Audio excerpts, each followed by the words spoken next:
Hello Munchkins, welcome back to the channel. My name is Ocean and I am an English educator on the platform of Unacademy.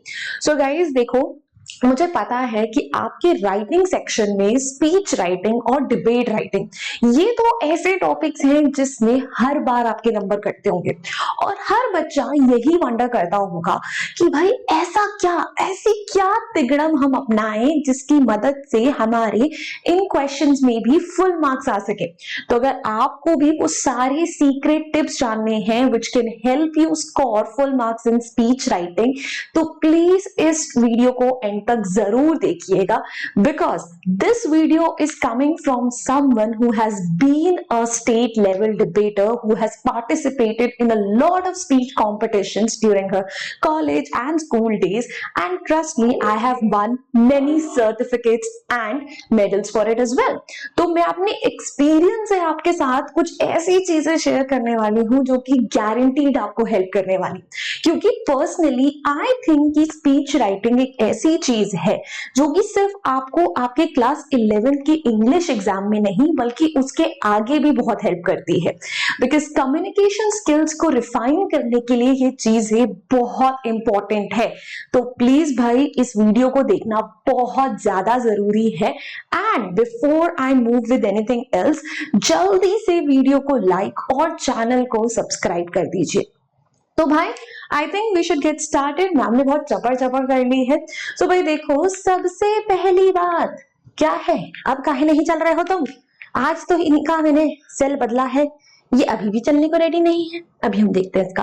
देखो सबसे पहली बात क्या कि भाई देखो, अगर आप लोगों ने अभी भी अगर ओशन मैम को अनअकैडमी के प्लेटफॉर्म पे फॉलो करना स्टार्ट नहीं करा है तो you really are wasting a lot of your time. Why?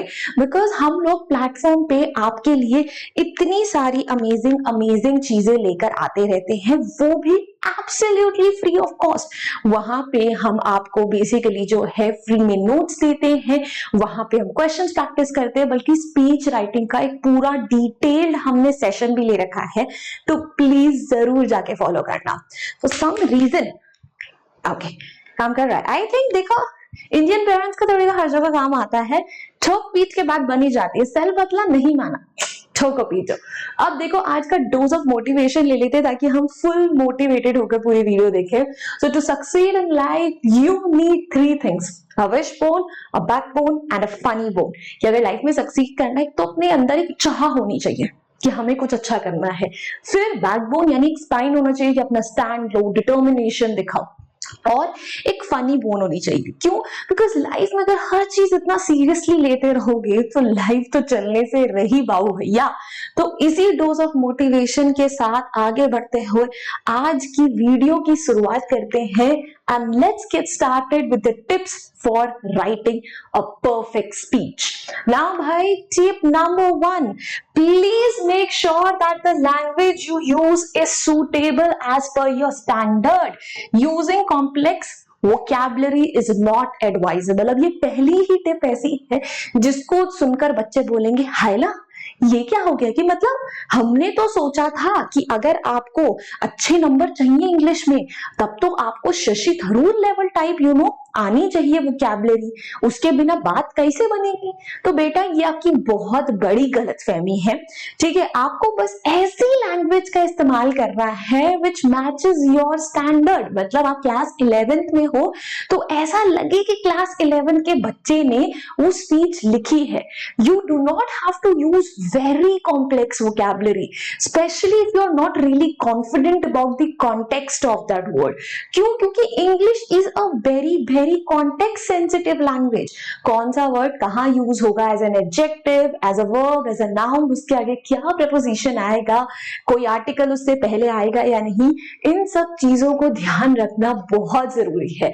And जब आप complex vocabulary बहुत ज्यादा use करते हो, you end up making more grammatical mistakes और नंबर कटते हैं। Rather I would suggest you कि आप उसके अंदर अपनी वोकैबुलरी को इनहांस करने के लिए कुछ अच्छे कनेक्टर्स का इस्तेमाल करें। मतलब जैसे जहां पे आप बट लगाना चाहते हैं उसकी जगह आप हाउएवर लगा सकते हो, ठीक है, या फिर कंपैरिजन है तो आप ऑन दी कॉन्ट्ररी जैसे फ्रेजेस का यूज कर सकते हो, बिकॉज की जगह ऑन अकाउंट ऑफ, देयरफॉर का इस्तेमाल कर सकते हो, नॉनदीलेस, हेंसफोर्थ। ये कुछ ऐसे वर्ड्स हैं जो कि आपकी वोकैबुलरी को फॉर्मल भी दिखाते हैं और ऐसा लगता है कि हाँ बच्चे को एक्चुअली कुछ आता है। So use them instead of using very hi fi complex vocabulary. Next, usage of codes is highly recommended. भाई देखो जो कोड्स होते हैं ना वो हमेशा आपकी स्पीच और डिबेट की आन बान और शान होते हैं। अगर कोई स्पीच आप किसी कोड से स्टार्ट कर रहे हो, कोड से एंड कर रहे हो, तो टीचर पे हमेशा एक अच्छा इंप्रेशन बनता है।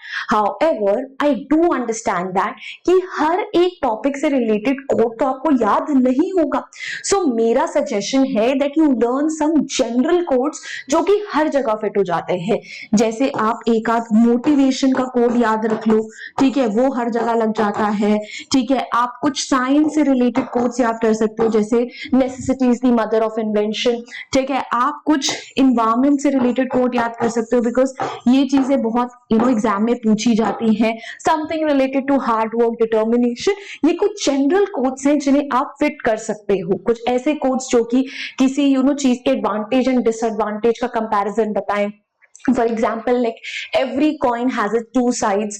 तो आप इन कुछ कोड्स को अगर याद करके चले जाओगे तो कहीं ना कहीं जरूर फिट कर दोगे and it would always impress your examiner. ठीक है, then make sure that you write in paragraphs. A lot of students ये क्या करते हैं कि शुरुआत से एंड तक तो जो है उसे एक ही फ्लो में लिखते रहते हैं। इससे प्रेजेंटेशन उतना अच्छा नहीं लगता। Divide your speech into multiple paragraphs. ठीक है, कि एक ओपनिंग पैराग्राफ हो, एक कंक्लूडिंग पैराग्राफ हो, जो मिडिल में आपके पॉइंटर्स हैं, how you want to divide them, how you have addressed them, उसमें भी आप उसे 2 या 3 पैराग्राफ्स में डिवाइड कर सकते हो, not more than that. And try to practise previous year question papers, क्योंकि अक्सर टीचर्स जो हैं अपने पुराने साल वाले टॉपिक्स रिपीट करते हैं। So you can reach out to your seniors. अगर उनके पास अभी भी क्वेश्चन पेपर्स है तो good for you, if not तो यू कैन आस्क देम कि if their memory serves them well enough to remember कि उनकी टीचर ने उस टाइम पे उन्हें कौन से टॉपिक्स दिए थे। so that can really help you a lot and try to read as many sample questions as you can। कोई भी रेफरेंस बुक या इंटरनेट पे भी अगर आप सर्च करोगे आपको बहुत सारे एग्जाम्पल्स मिल जाएंगे। तो जितना आप उनको पढ़ोगे उतना ज्यादा आपको आइडिया रहेगा कि हाँ भाई किस टाइप के क्वेश्चंस आपसे एग्जाम्स में पूछे जा सकते हैं and what is the kind of language जो कि बच्चे यूज करते हैं जिनसे कि आपको हेल्प मिल सकती है। बल्कि उन सैंपल्स में से ही देखना, आपको ऐसे बहुत सारे कोड्स मिल जाएंगे जिनको अगर आपने थोड़ा सा रट्टाफाई कर लिया तो आपको बहुत हेल्प करेंगे। देन उसके अलावा रीड न्यूज़पेपर एडिटोरियल्स और opinions. I know this is little bit, थोड़ा सा मैं एक्सटेंड कर रही हूँ, बट अगर कर सकते हो तो जरूर करना। It will always keep you updated with the recent topics and वहां से कई बार क्वेश्चंस एग्जाम में आते हैं। Now another thing that you need to make sure is कि please do not start writing as soon as you receive your question paper. Please think before you pen down your thoughts. कई बार बच्चे पता ये mistake करते हैं कि question उन्होंने देखा और फटाक से लिखना शुरू कर देते कि अच्छा ऐसे ऐसे ऐसे ऐसे करना है, and while they are writing that is when it strikes them कि अरे यार ये पॉइंट तो पहले लिखना था, वो पॉइंट तो बाद में लिखना था। तो वो मिस्टेक्स ना हो उसके अवॉइड करने के लिए आप क्या कर सकते हो कि as soon as you read the question think about it for a few minutes, a couple of minutes कि इसके बारे में मैं कौन से पॉइंटर्स लिख सकता हूं। नाउ थिंक कि मुझे कौन से पॉइंटर्स स्टार्टिंग में डालना है, कौन सा उसके बाद डालना है। Go for a sandwich method. ठीक है, अब ये सैंडविच मेथड क्या होता है कि basically you start and and your question with your strongest points, कि जिनको लेकर आप सबसे ज्यादा कॉन्फिडेंट हो ना, उन्हें आप स्टार्टिंग में और एंडिंग में लिखो, because usually examiners also focus on those parts of your speech और क्वेश्चन। और जिन पॉइंट्स के बारे में आपको ज्यादा कॉन्फिडेंस नहीं है, ठीक है, फिर उनको जो है आप बीच में लिख सकते हो। Then the presentation is very important. आपकी जो पूरा का पूरा स्पीच है, ठीक है, how the points are interlinked with each other, if the content is flowing to the next point और नॉट, ये चीजें बहुत मैटर करती है। And yes, I just remember, just in case आपको कोई भी कोट्स याद नहीं आ रहे ना किसी टॉपिक से related, so a very great way of interacting with the audience और making your point even more impactful is including a rhetorical question instead. Now what is a rhetorical question? Rhetorical question is basically कि आप जो question पूछ रहे हो but you really do not expect an answer, you're saying it for the sake of impact. Like you must have heard how politicians they include these kind of questions in their speeches कि हमें तो opponents ने ये promises करे थे, वो वायदे करे थे कि घर घर रोजगार होगा, इलेक्ट्रिसिटी होगा, क्या हम लोगों को वो सब कुछ मिला? And the audience they also engage with the speaker कि नहीं ऐसा नहीं था, वैसा नहीं था। So you can basically try those kind of questions कि let's say your topic is something related to social media and its harmful effects. So you can, अगर आपको कोई कोट नहीं याद आ रहा, you can instead start your speech with a rhetorical question. When was the last time you sat down with your friends and family and had a meal without any interruption of a notification? I really can't remember any. Can you? तो भाई ये चीजें देखो already आपका point जो है put cross कर रही है कि हाँ भाई यार, सोशल मीडिया का हम पे कितना गलत इंपैक्ट आता है। So these things can always work in your favour, ठीक है। तो वो चीजें भी आपके प्रेजेंटेशन को बहुत ज्यादा इम्पैक्टफुल बनाते हैं, ठीक है। And another way of enhancing your presentation is somewhere connecting with the audience. Now another way to connect with the audience is if you can include any personal anecdote related to the topic, or if you remember any opinions or any famous incident that happened related to the topic, जो कि लोगों को और convince कर सकता है कि आपका पॉइंट बिल्कुल सही है, ठीक है। जैसे कि अगेन सोशल मीडिया के ऊपर है, सो you can talk about that how probably one of your friends was cyber bullied, ठीक है, and because of that that person is now into therapy and stuff, and वो चीजें, so that again helps to develop an emotional connect with the audience. Remember this guys की एक impactful speech, एक अच्छी speech वो नहीं होती है जो कि जिसमें बहुत अच्छी वोकैबुलरी का यूज हो, बट वो होती है जिसके साथ ऑडियंस कनेक्ट कर सके, जिसको सुन के जो है ना ऑडियंस को लगे कि यार इसने मेरे दिल की बात कह दी। So you have to make your speech that way, and you can also back up your speeches with some facts and data and statistics, right? अब फैक्ट्स और डेटा और स्टेटिस्टिक्स ये अगर नहीं याद है किसी स्पीच से रिलेटेड, किसी भी टॉपिक से related, then you can always include some fake data and statistics, ठीक है, but they should look believable. For example again social media के ऊपर ही अगर हमें कुछ स्टेटिस्टिक्स इंक्लूड करने हैं, so we can say as per a recent research done by Chicago university, it was found that every 7 out of 10 teenager is suffering from social anxiety and is at the risk of depression or any other mental health issue because of excessive exposure to social media. Now this sounds believable कि हाँ भाई everybody is on their phones, and इसका एक harmful effect students पर, especially teenagers पर आता है because they are the most gullible audience. तो ऐसी चीजें आप लिख सकते हो। You can include any university for that sake, Pennsylvania, Harvard, Chicago, New York, जो दिमाग में आए, Manipal University, anything. And अगर कोई university नहीं आ रही है तो you can say as per a recent survey done by government, and you can include some percentage, some 7 out of 10 जैसे मैंने ऐसे बोला, और you can make predictions about future कि how in next 5 years or 10 years ये pattern आप notice कर सकते हो, very very impactful way.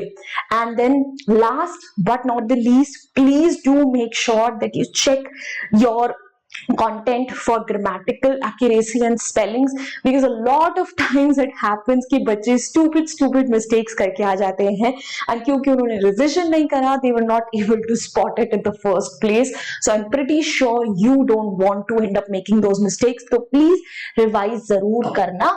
And I guess that's it, if I'm not wrong. Acha, we have some more as well.